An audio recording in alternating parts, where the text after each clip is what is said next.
Okay, so for this trick I will need 2 aces. You can see these are gorgeous aces from our Z deck, and I will put these aces aside over here.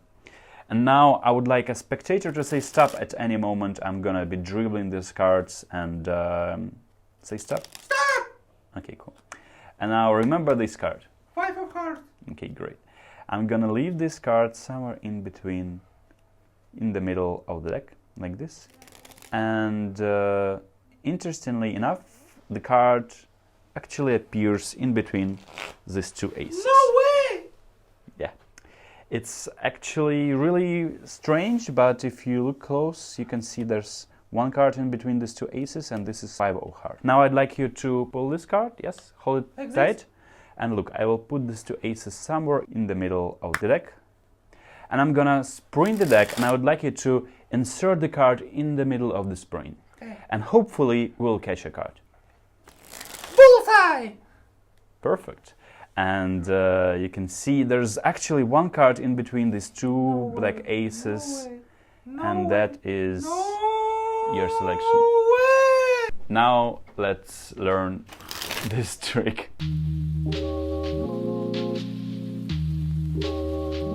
Alright, so for this trick you will need 2 identical cards, 2 jokers or 2 aces. We use 2 aces because they look glorious in our deck. So you display 2 aces to a spectator saying that there's just 2 ordinary cards, and then in the guise of like just doing this kind of motion, you want to load a random card underneath these 2 aces. The easiest method for me is just to create a small break underneath the first card, and then what I do is just slide the first ace, like the one that you're holding facing up right now, on top of this card that you have a break over, like that, and align this card with the other random card. Now you have a small advantage because what you will do next is you continue explaining that you have 2 aces, and then put this ace, hold this top ace with your thumb, and then peel these 2 cards which are right now over here underneath, like this, and put them on top. Now I'm showing you the exposed angle. You can obviously, if you want to, you can peel this card like this and place these 2 cards somewhere on the table, or you can place them like this, which is something that I prefer to do. So now that you've done that, you're already a step ahead of your spectator, and what you want to do next, ask the spectator to make a selection. You can use any card control you want. Cascade control, which looks like this, you just make the spectator select a card and control it to the top like that. Or you can do something like this. You ask the spectator to select a card, which is this one, and then I just peel it, insert in the middle, and I control the card. So use any control you want, but the point is that you have this card right now on top of the deck. Now you're telling the spectator that actually their card has vanished and jumped in between these 2 aces.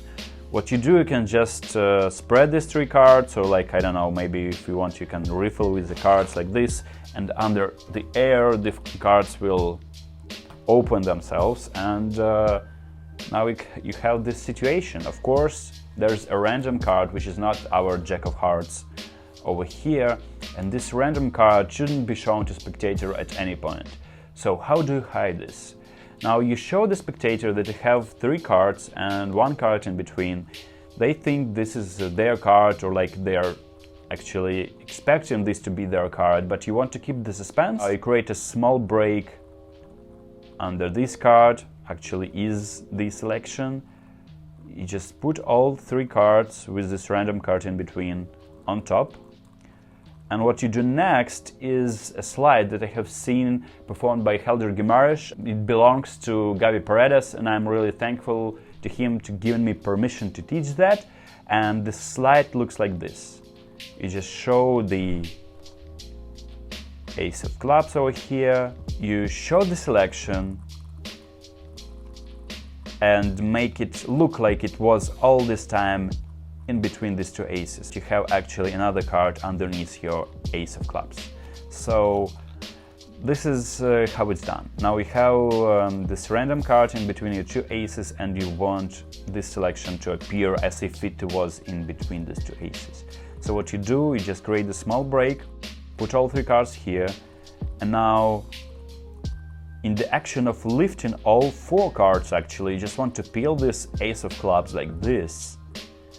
And this is a really nice illusion. A lot of people really, they don't have this type of attention to actually understand that this card that is facing down right now is a random card, but you just show this as if it is their selection. And their selection is, of course, now third from the bottom.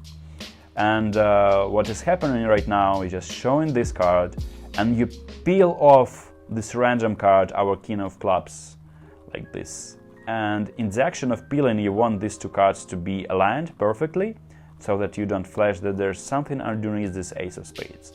And now at this point, you're pretty much done. One more time, you're one step ahead of your spectator. You ask them to pull this card and hold it tight. This is a very ballsy move, because sometimes spectators want to turn the card around. It depends. You have to have some kind of audience management skills in order to pull this off.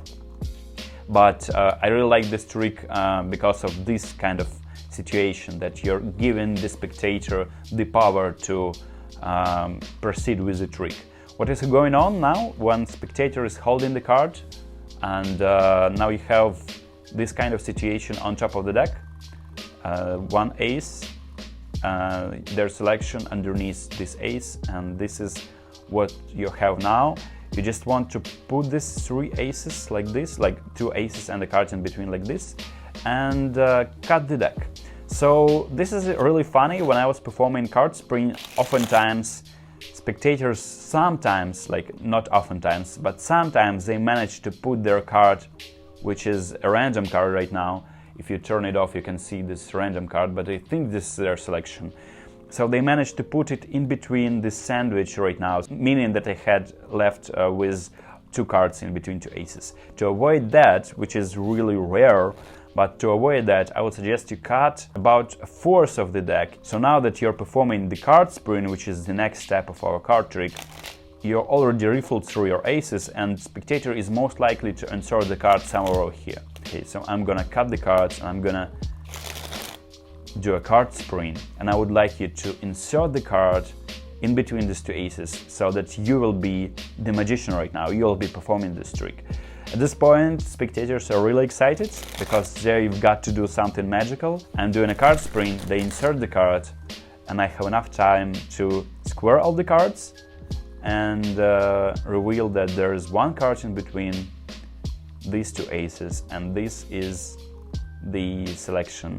This is my take on auto catch by Dan Buck, and I've seen Dan Buck performing this in the hand spring variation, and he gave his permission for me to teach that. Actually, he gave his permission to teach any of his tricks, but I will not be doing that, and I would like to recommend you going and check it out, few of Dan's tricks from the trilogy or separately on Art of Magic. I'll make sure to link all the videos that I'm mentioning below in the description, and I hope you like this tutorial. Now let's see this from another angle.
This is basically the first card trick on our channel. I came up with this one about 5 years ago, so maybe you can expect another one in like 5 years as well. So if you want to see more tutorials, just type in the comments what would you like to see more, and check out the video over here. Buy Z deck as well.